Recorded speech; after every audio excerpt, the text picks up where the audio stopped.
우리나라에는 굉장히 많은 NGO들이 있습니다. NGO라고 하기도 하고 NPO라고 하기도 합니다. 이득을 내지 않는 조직들 이렇게 이름 붙이죠. 그런데 그런 많은 NGO들이 제가 섬기고 있는 한국 컴패션을 부러워하는 점이 하나 있습니다. 그게 뭐냐면은 컴패션에는 애드보킷이라는 조직이 있기 때문에 그래요. 이 애드보킷은 한국어로 번역을 하면 옹호자 혹은 대변인 이런 뜻이 있습니다. 다른 조직에는 그 홍보대사라 그래서 연예인들 아니면 복음송 가수들 이런 분들을 사용해서 홍보대사를 하는데, 컴패션에는 그런 홍보대사도 있지만 일반인 홍보대사, 그래서 특별한 사람들이 아님에도 불구하고 단순히 컴패션에 돈만 보내는 것이 아니라 홍보대사가 돼서 이곳저곳에서 컴패션을 알리는 그런 자원봉사자들을 말해요. 이런 자원봉사자들이 등록되어 있는 사람들만 하면 한 2,000명이 넘고요. 실제로 활동하는 사람들만 따지면 한 300명에서 500명 사이가 됩니다. 이분들이 1년에 한 번, 1년에 한 번 이제 그 4개로 나누어서 활동을 하는데, 그들이 다 같이 한번 모여서 예배를 드리고 이제 올 한 해의 일을 시작해요. 어저께 지난주 토요일 날 어저께 그 애드보켓들이 함께 모여서 연합으로 예배하고 올해 이제 우리가 함께 컴패션을 섬기자 이렇게 작정하는 예배가 있었어요. 근데 그 예배에 한 달쯤 전에 저한테 이 목사님께서 이번에는 설교를 좀 해주십시오 그렇게 부탁을 하더라고요. 제가 원래 프리칭 패스터로 갔기 때문에 당연히 설교를 해야 됐죠. 그런데 설교를 해주십시오라고 말하고 나서 저에게 이번에 주제는 마태복음 5장 16절입니다 이러면서 본문을 저에게 줬어요. 근데 저는 이 본문을 딱 읽는 순간에 좀 이 본문으로 어떻게 설교하지? 그런 생각이 들었습니다. 왜냐? 오늘 마태복음 5장 16절 다시 읽어볼까요? 시작. 이같이 너희 빛이 사람 앞에 비치게 하여 그들로 너희 착한 행실을 보고 하늘에 계신 너희 아버지께 영광을 돌리게 하라. 우리의 빛을 어떻게 하라고요? 사람들 앞에 비추이게 하라 이렇게 말해요. 근데 여기 빛은 뭐죠? 빛은 착한 행실이죠. 16절에 착한 행실. 착한 행실을 사람들 앞에 비추게 하라. 그럼 여기 착한 행실은 뭘까요? 저는 이게 무슨 귀한 의미가 있는가, 깊은 의미가 있는가, 그래서 성경과 주석들을 많이 찾아봤는데 다른 의미가 없어요. 그냥 말 그대로예요. 착한 일. 그러니까 일반적으로 우리가 생각하는 누가 다른 사람을 돕는 일 뭐 이런 거예요. 그런데 이 착한 행실을 많은 사람들 앞에 어떻게 하라는 거예요? 드러내라는 거예요. 비치게 하라는 거예요. 그런데 마태복음 5장 16절에서는 너희 선한 일, 너희가 하는 선한 일을 사람들 앞에 드러내라고 하는데, 그 다음에 마태복음 6장 1절부터 4절까지에는 완전히 반대의 말씀이 나와요. 6장 1절 말씀 다시 한번 읽어볼까요? 시작. 사람에게 보이려고 그들 앞에서 너희 의를 행하지 않도록 주의하라. 그리하지 아니하면 하늘에 계신 너희 아버지께 상을 받지 못하느니라. 뭐라고 말하죠? 너희 의를 행하지 않도록 해라. 여기 의는 뭘까요? 2절에 보면 그 대답이 나와요. 그러므로 구제할 때에, 여기 의는 어떤 것이냐? 다른 사람들을 돕는 거예요. 그런데 다른 사람을 도울 때 어떻게 하라고요? 사람들에게 보이려고 하면 안 된다는 거예요. 심지어 3절에 보면 뭐라 그러죠? 너는 구제할 때 오른손이 하는 것을 왼손이 모르게 하여. 여러분, 오른손이 하는 것을 왼손이 모를 수 있나요, 없나요? 없죠. 만약에 내가 오른손이 하는 것을 왼손이 모른다 하면 우리가 병원에 가봐야 돼. 이건 무슨 말이냐? 철저하게 숨기라는 거예요. 제가 어려서 다녔던 교회 목사님은 이걸 매우 강조했어요. 그래서 교회 안에서 뭐든지 숨기라고 말했어요. 자기가 뭐 한 거 전부 절대 드러내면 안 된다고 말씀하셨어요. 뿐만 아니라 그런 의미에서 칭찬도 안 하셨어요. 내가 예배 시간이나 교회 앞에서 당신이 한 선행을 칭찬하면 이건 사람들 앞에 드러내는 것이다. 사람들 앞에 드러내면 하늘의 상이 없다. 그러니까 선행을 하더라도 칭찬도 하면 안 되고 뿐만 아니라 그걸 드러내서도 안 된다. 알게 해서도 안 된다. 여러분, 감추어야 할까요? 드러내야 할까요? 감추어야 할까요? 드러내야 할까요? 이게 저의 고민이었어요. 설교를 해야 되는데 이 기획자는 마태복음 5장 16절을 통해서 우리의 선한 일을 막 드러내라고 하기를 원하는데 하나님의 말씀이 그게 아니면 제가 그렇게 설교할 수 없죠. 드러내야 되는가 아니면 감추어야 하는가. 그런데 그런 관점에서 말씀을 묵상하다가 보니까 이 본문 안에 대답이 있더라고요. 저를 따라 하시죠. 어떻게 하면 되는가? 저를 따라 하시죠. 너는 감추고 너의 선한 행실은 드러내라. 뭘 드러내고 뭘 감춰야 되는가? 16절 말씀에 보면 이렇게요. 16절 말씀에 보면 사람들이 보기를 원하는 건 뭐죠? 너의 착한 행실이에요. 그 착한 행실은 무엇과 같다는 거죠? 빛과 같다는 거예요. 근데 그 착한 행실을 드러내라는 거예요. 여러분, 여기 예수님이 말하는 빛은 태양이 아니에요. 여기 빛은 등잔이에요. 등잔. 근데 여러분, 등잔의 빛은 그냥 만들어지지 않아요. 적어도 등잔이 빛을 발하려면 등이 있어야 돼요. 그 그릇이 있어야 돼요. 그리고 거기에 기름이 있어야 돼요. 그리고 심지가 있어야 돼요. 사실 빛은 무엇이 만들고 있는 거죠? 그 등잔과 심지와 기름이 타면서 만들어지는 거예요. 그런데 오늘 예수님이 이렇게 말한 거예요. 너희 기름이나 심지가 아니라 그냥 빛을 드러내라는 거예요. 다시 말하면 너 자신이 아니라 너가 하고 있는 뭘 드러내라는 거예요? 착한 행실을 드러내라는 거예요. 그럼 감추는 건 뭐냐? 6장 2절에 보면 알 수 있어요. 그러므로 구제할 게 외식하는 자가 사람 앞에서 영광을 받으려고. 누가 영광을 받으려고요? 외식하는 자가. 그러니까 2절에서 드러내지 말라고 말하는 건 누군가? 자기 자신이에요. 그러니까 자기 자신을 드러내지 말고 감추라는 거예요. 자신은 드러내지 말고 자신이 한 선행만을 드러내라는 거예요. 그러면 어떻게 하면 될까요? 나는 안 드러내고 내가 한 선행만을 드러내려면 어떻게 해야 될까요? 많은 분들이요, 이거 무명으로 하면 된다고 생각해요. 그래서 교회에서 헌금을 어떻게 해요? 무명으로 하는 분들이 굉장히 많아요. 제가 올해 시작하면서 우리는 교회 성도들에게 분명히 말씀을 드렸지만 여러분, 무명으로 헌금하는 건 좋습니다. 근데 무명으로 헌금하고 나서 연말 정산에 세금 계산해 달라고 하면 재정부가 시험 듭니다. 알 수 없는 걸 어떻게 주겠어요? 그러니까 이게 무명으로 하는 것 자체가 목적은 아니에요. 무명으로 하면서도 자기를 드러낼 수 있는 거죠. 또 무명으로 하는 거는 돈을 내는 건 할 수 있지만 누구를 돕는 것은 사실 쉽지 않아요. 결국은 드러나게 돼요. 그러면 여기 드러나게, 자기를 드러나지 말게 하라는 것은 어떻게 해야 되는가? 그 대답이 다음 절에 나와요. 저를 따라 하시죠. 자신의 영광을 받지 말고 하나님께 영광을 돌리도록 하라. 자기를 감춘다는 것은 아무도 모르게 무명으로 하고 그런다는 게 아니에요. 그건 뭐냐면은 16절에 보면 착한 행실을 본 결과 어떻게 하라는 거죠? 아버지께 영광을 돌리게 하라는 거잖아요. 내가 하는 일을 몰래 하라는 데 초점이 있는 게 아니라 초점은 누가 영광을 받는가에 있는 거예요. 하나님께서 영광을 받으시면 그건 내가 감추어지는 거예요. 6장 2절에서 금하는 것도 보면 사람들에게 영광을 받는 것을 금해요.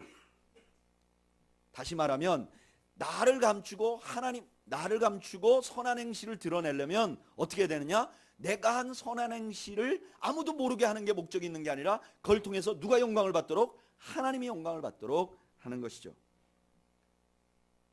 그럼 왜 하나님께서 이렇게 우리가 영광을 받는 것을 금할까요?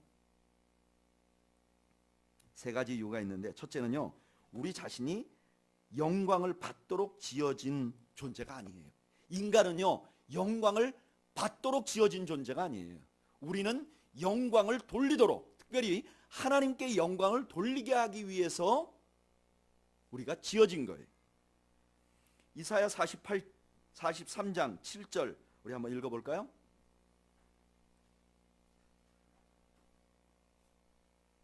이사야 43장 7절.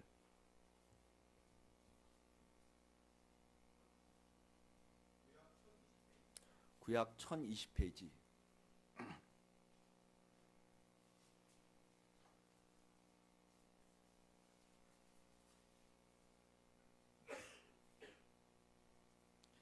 이사야 43장 7절.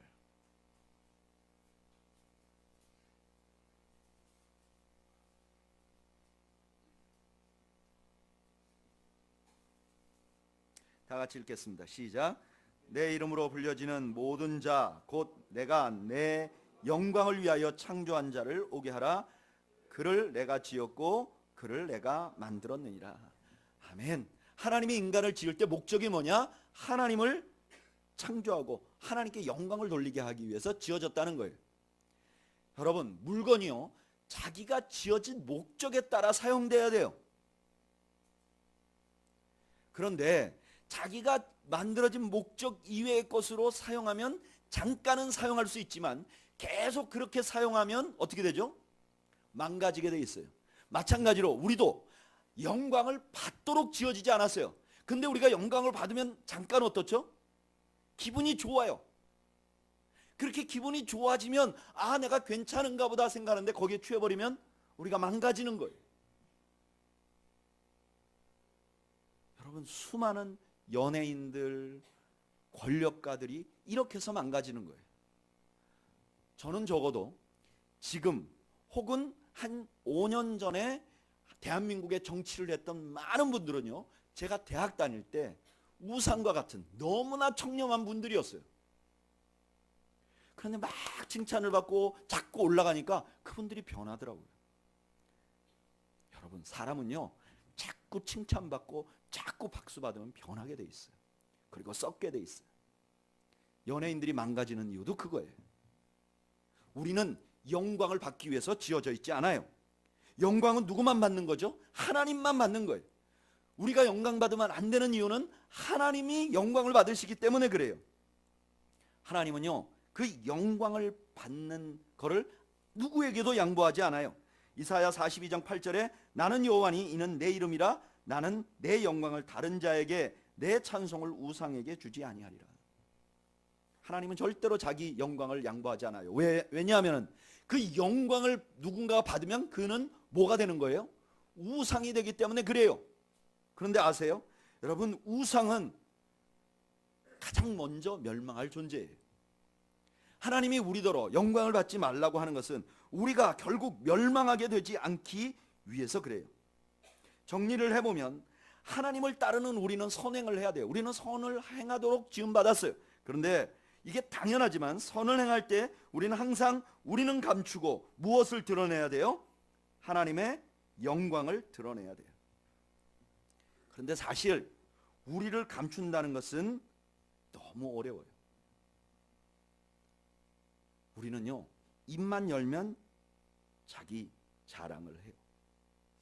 제가 이민 목회를 할 때 보면 그때 저는 40대 초반 혹은 30대 후반이었는데 성도들을 찾아가서 이제 신방을 하면 대부분 50대 중반에서 60대 중반 사이 분들을 많이 신방을 했어요. 신방에서 가서 예배 드릴 때까지만 그분들이 조용해요. 예배만 끝나면 대화의 주도권이 저에게 있지 않고 그분들에게 있어요. 근데 그분들이 대화할 때 그 대화의 주제가 뭐냐? 대부분이 기승전 자기 자랑이에요. 자기 자랑이 다 끝난 분은 뭘 자랑할까요? 자식 자랑을 해요. 제가 볼 때는 자랑할 게 없는 것 같아도 자랑해요. 제가 이제 50대 중반이 돼가잖아요. 근데 제가 요즘 이렇게 저와 비슷한 연령의 사람들을 만나면 우리도 그러고 있어요. 입만 열면 자기 자랑, 자식 자랑이에요. 이걸 안 하는 거는 너무너무 어려운 일이에요. 어떻게 해야 되는가? 어떻게 해야 나를 감추고 하나님께 영광을 돌릴 수 있는가? 오늘 본문에서는 나를 드러내지 말고 하나님께 영광을 돌리라고 하는데 어떻게 하면 되는가? 열쇠는요, 이 본문이 산상수훈이라는 말씀 안에 있다는 거예요. 여러분, 산상수훈은 어떤 성경이냐? 예수님께서 산에 올라가 설교하신 내용이에요. 예수님이 산에 올라가 설교하신 내용이 뭐가 그렇게 중요한가? 이유는 이 산상수훈이 하나님 나라의 대헌장이라고 부르기 때문에 그래요. 산상수훈은 예수님께서 이 땅에 와서 하나님 나라를 만드세요. 예수님을 믿는 사람들은 하나님 나라 백성이 돼요. 여전히 이 땅에 살아요. 그래서 로마 시민이고 혹은 어떤 사람은 유대인이고 어떤 사람은 한국인으로 살아가요. 그런데 예수 그리스도를 믿는 순간 우리는 하나님 나라의 백성으로 살아요. 이 땅에 같이 살아가지만, 그러면 하나님 나라의 백성은 이 땅에 살지만 어떻게 살아야 되는가? 헌법 같은 게 바로 산상수훈이에요. 이 산상수훈은 이 땅의 하나님의 백성으로서 어떻게, 이 땅에서 하나님의 백성으로서 우리가 어떻게 살아가야 되는지 알려주는 거예요. 그런데 여러분, 하나님 나라는 어떻게 해서 이 땅에 오게 됐죠? 무엇으로 이 땅에 오게 됐죠? 하나님 나라는요, 예수 그리스도의 십자가를 통해서 이 땅에 오게 됐어요. 하나님 나라의 핵심 뭐냐? 십자가예요. 그러니까 이 산상수훈을 가만히 보면 십자가를 따르는 사람들이 어떻게 살아야 되는지를 설명하는 거예요. 만약에 이 각도로 보지 않으면 산상수훈은 다 이해가 안 돼요. 여러분, 산상수훈의 첫 마디는 뭐냐면 심령이 가난한 자는 복이 있도다. 가난한 자여 너희는 복되도다 말하는 거예요. 십자가가 아니면 가난한 게 어떻게 복돼요? 여러분, 산상수훈에서는 오른뺨을 때리면 왼뺨을 대라고 했어요. 아니, 십자가가 없으면 오른뺨을 때리면 어떻게 왼뺨을 댈 수가 있어요? 산상수훈은요, 십자가 없이 이해할 수 없는 거예요. 그런 의미에서 오늘 본문도 십자가를 통해서 이해할 수 있어요. 어떻게 나는 드러내지 않고 하나님께 영광을 돌리면서 살 수 있는가? 어떻게 그렇게 살 수 있는가? 그것은 십자가의 삶을 살 때 가능한 거예요. 그러면 십자가의 삶이란 어떤 것이냐? 한마디로 예수님께서 정의한 게 있어요. 그게 누가복음 9장 23절이에요. 우리는 교회 성도들은 맨날 듣는 말씀이에요. 한번 찾아볼까요? 누가복음 9장 23절.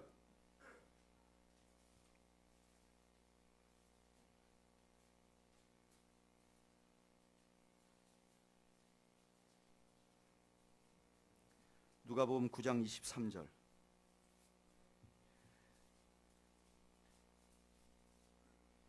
읽어보시죠. 시작. 또 무리에게 이르시되 아무든지 나를 따라오려거든 자기를 부인하고 날마다 제 십자가를 지고 나를 따를 것이니라. 아멘. 이게 십자가의 삶을 사는 사람들의 대헌장이에요. 한마디예요.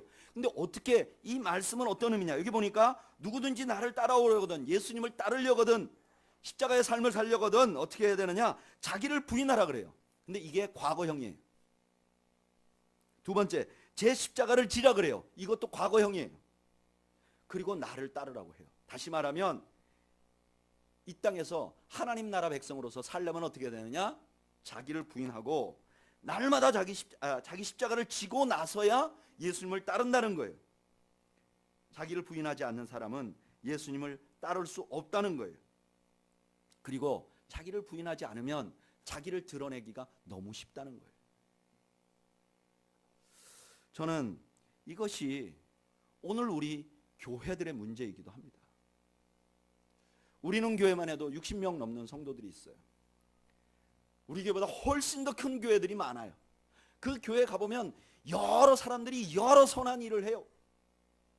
그렇게 선한 사람들이 있지 않으면 교회가 이 땅에 존재할 수 없어요.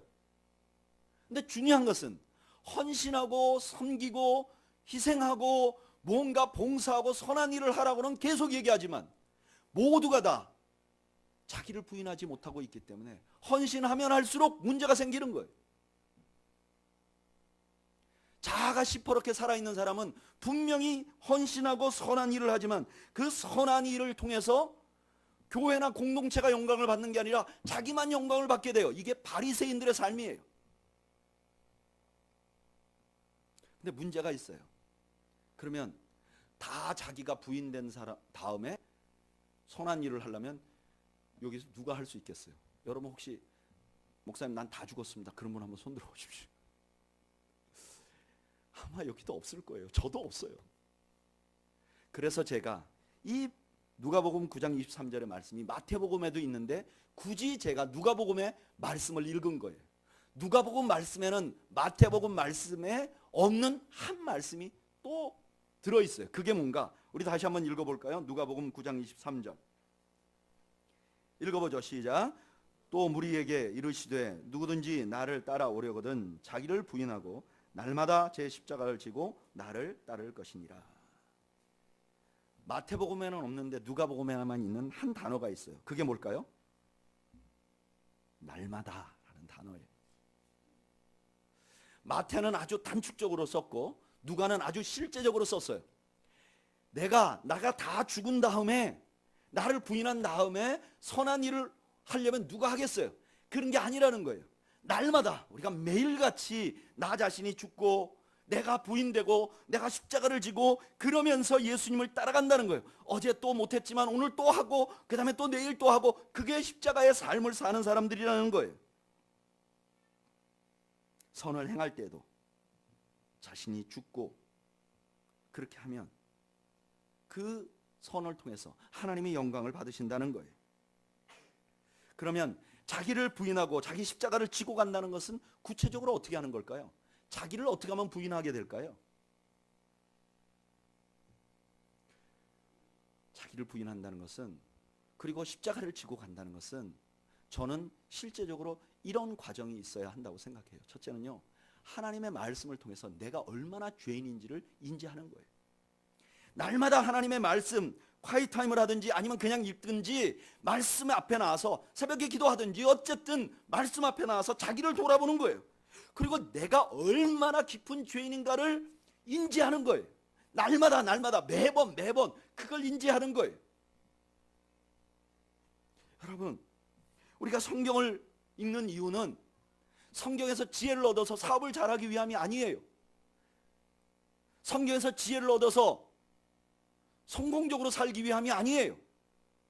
성경을 읽는 이유는 내가 얼마나 죄인인가를 발견하기 위해서 읽는 거예요.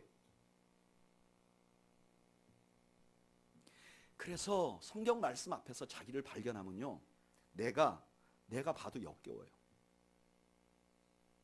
이런 과정이 지나가야 돼요. 그리고 이게 날마다 계속되어야 돼요. 저는 여러분들이 성경 속에서, 말씀 속에서 내가 얼마나 깊은 죄인인가를 깨닫는 여러분들이 되시기를 바랍니다. 기독교의 축복이 바로 이거예요. 기독교의 축복이 무엇인가? 내가 얼마나 죄인인가를 자각하는 데 있어요. 이것이 기독교의 은혜의 출발이에요. 은혜 받으세요. 축복 받으세요. 그 축복과 은혜는 내가 얼마나 죄인인가를 자각하는 걸 빼고는 설명될 수가 없어요. 또 하나, 자기 십자가를 지고 예수님을 따른다는 것은 그런 나를 위해서 우리 주님이 무엇을 했는지를 날마다 성경에서 발견하는 거예요. 은혜를 발견하는 거예요. 하나님께서, 우리 주님께서 나를 위해서 무엇을 하셨는지, 그 은혜가 얼마나 큰지를 발견하는 거예요. 내가 죄인인 것만 발견하는 것은 불교도 해요. 그러나 나를 구원하기 위해서 하나님께서 무엇을 하셨는지를 발견하는 것은 크리스찬들이만 할 수 있는 특권이에요. 저는 여러분들이 우리 주님께서 여러분들 개개인을 구원하기 위하여 어떤 일을 하셨는지를 날마다 묵상하는 여러분들이 되시기를 축복합니다. 이게 축복이에요. 내가 하나님 말씀 앞에서 내가 얼마나 죄인인가를 알고 나를 위해서 하나님이 무엇을 해주셨고 내가 어떻게 구원받았는지를 아는 것, 이것이 날마다 자기를 부인하고 자기 십자가를 지고 주님을 따르는 거예요. 그러면 결과적으로 자기를 드러낼 수가 없게 돼요. 논리적으로 안 돼요. 자기를 부인하고 하나님의 은혜를 알면서 자기를 드러낸다? 이건 안 돼요. 오히려 자기를 드러내는 것이 굉장히 어려워요. 그러면 현실적으로 우리는 감추고 하나님의 영광을 드러낸다는 것은 어떤 것인가? 저는 누군가가 누군가의 선행을 보고 그 사람이 대단하다고 생각하면 그것은 자신을 드러내는 일이에요. 그런데 누군가가 누군가의 선행을 보고 나도 그렇게 했으면 좋겠다는 생각을 하면 그것은 하나님께 영광을 돌리고 자기를 감추는 일이에요. 저는 우리 성도들과 이미 다 봤지만 정경출 후원자라는 컴패션 후원자의 영상을 보셨죠? 안 보셨나요? 안 보셨나요? 구두 닦기 하시는 분 영상 기억나시나요? 여러분 그 영상을 보고 나서 여러분도 어떠세요? 정경출 씨 내가 한번 봤으면 좋겠다. 그분에게 사인을 받았으면 좋겠다. 와, 그분이 내 스타야. 이런 사람 제가 보지를 못했어요. 컴패션 소개하는 영상 중에 어떤 거는 거기에 출연한 사람이 드러나는 영상이 있어요. 차인표 씨, 현 이럴 수 있어요. 근데 적어도 정경출 후원자의 영상을 제가 여러 곳에서 틀었는데 그 사람의 이름조차도 기억을 못해요. 아마 여기 제가 정경출 후원자 그러니까 못 봤다고 말하는 분이 있었어요. 왜냐? 그분이 기억이 안 나기 때문에 그래요. 그런데 아세요? 그분의 영상을 보고 나서 우리는 교회 성도들이 우리도 한 번만 저기 가봅시다. 개 묻읍시다. 그런 결단을 했어요. 아세요?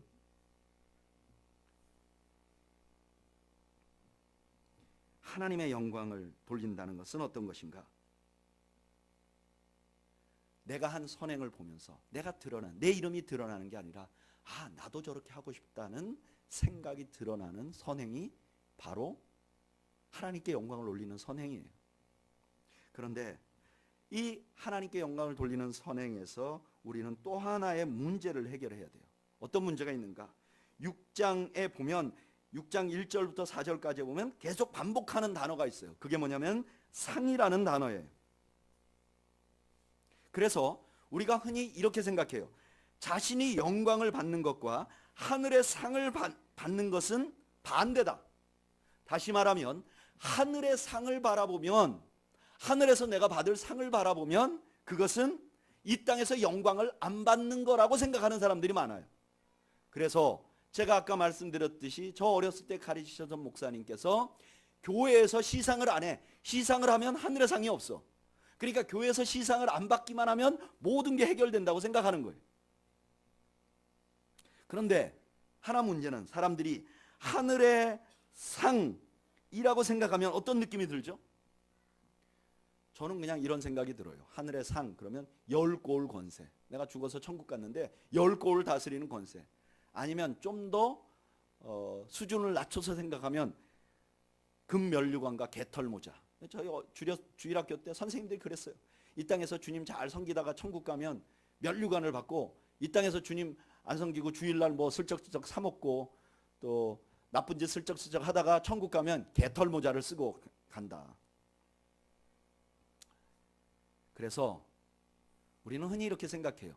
하늘의 상을 위해서 이 땅에 선을 행하는 것, 다시 말하면 하늘의 보상, 죽고 나서의 보상을 위해서 이 땅에서 선을 행하는 것은 참 아름답고 선한 일이라고 생각해요. 그런데 이런 현상에 관해서 헐무트 틸리케라는 신학자가 있어요. 이분이 굉장히 유명한 신학자예요. 이분이 책을 썼는데 현실과 믿음 사이라는 책을 썼어요. 이게 이 산상수훈을 해설한 책이에요. 근데 이 책에 이분이 이런 스토리를 썼어요. 이분이 나중에 나이가 좀 많아갖고 요양병원에 같은 데서 계셨어요. 근데 거기 안에서도 이분이 굉장히 글도 많이 쓰고 또 신학적인 작품도 많이 냈어요. 근데 그때 이분이 이런 글을 하나 썼어요. 한때 나를 돌보아준 한 간호사는 일 처리가 신속하고 정확하며 희생적이기까지 했다. 그녀는 20년 동안 주로 야간에만 일했다. 한 번은 내가 그녀에게 야간에 근무하는 것은 몸이 힘들어 탈진이 올 수도 있는데 어디서 그런 힘이 나느냐고 물었다. 그녀는 환하게 웃으면서 대답했다. 그게 말이죠. 하룻밤 일할 때마다 천국의 내 면류관에 보석이 하나씩 더 박히거든요. 이미 7,175개나 되었답니다. 그녀의 말을 듣고 나서 고마운 마음이 사라진 것은 왜일까? 그녀의 사랑과 희생을 더 이상 믿을 수도 없었고 안전한 느낌도 사라져 버렸다. 나를 도와주는 그녀의 태도가 마치 투명 인간을 대하는 듯 보는 둥 마는 둥 하는 것 같았다. 그녀의 시선은 남몰래 하늘의 면류관에 고정되어 있었고 그 반짝이는 영광을 음미하고 있었다. 이건 뭐와 비슷하냐면 이런 거하고 비슷한 거예요. 남편이 신앙생활 잘하는 부인에게 말하는 거예요. 당신 이제까지 나하고 살아준 거에 대해서 너무 고마워. 내가 젊었을 때는 성격도 별로 안 좋았고 내가 당신에게 큰 짐도 많이 지었는데 당신이 이때까지 잘 참고 이렇게 나와 살아준 거 너무 감사해. 부인이 신령한 태도로 이렇게 말하는 거예요. 나도 알아. 내가 당신하고 산 것은 내가 하늘의 면류관을 바라보고 산 거야.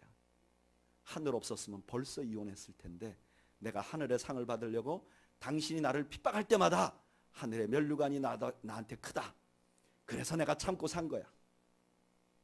그럼 그 듣는 남편은 어떨까요?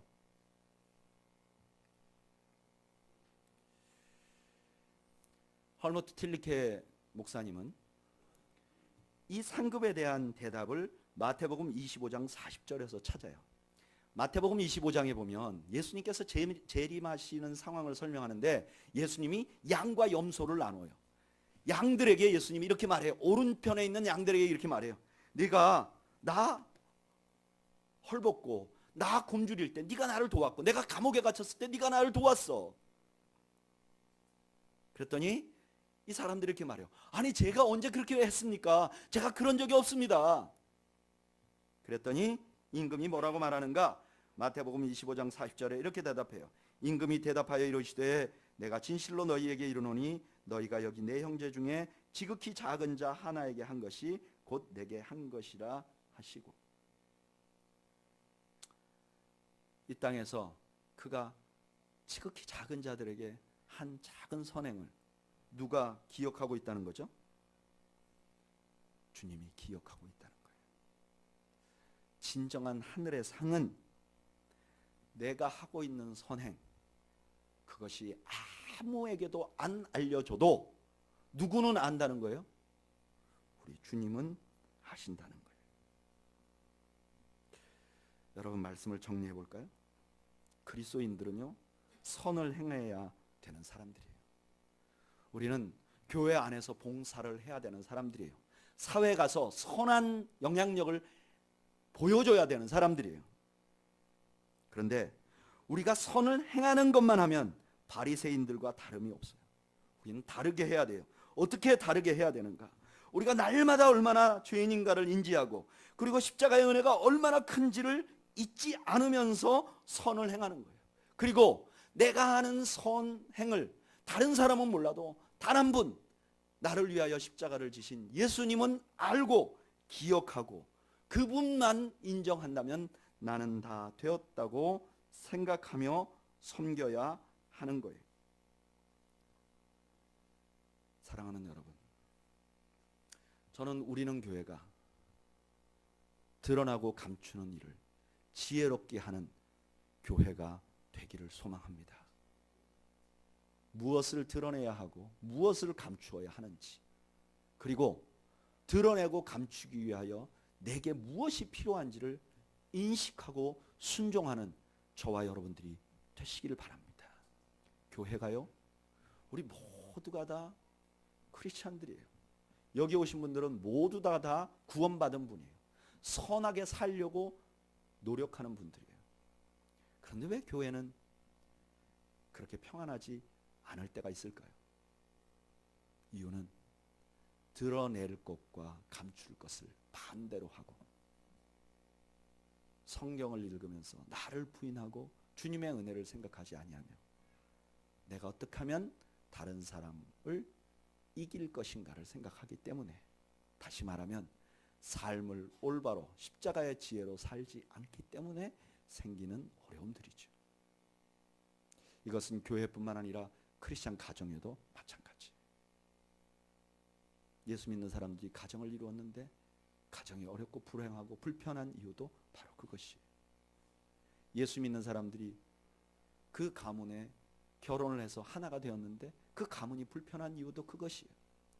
예수 믿는 사람들이 직장에 취직했는데 그 직장이 그 사람 때문에 불편한 것도 이것 때문이에요. 저는 여러분들께서 십자가의 길을 함께 따라가고 하나님께 영광이 되며 그 하나님 한 분만을 의식하고 신앙생활하는 여러분들이 되시기를 주님의 이름으로 축원합니다. 우리 한번 이 시간 기도할까요?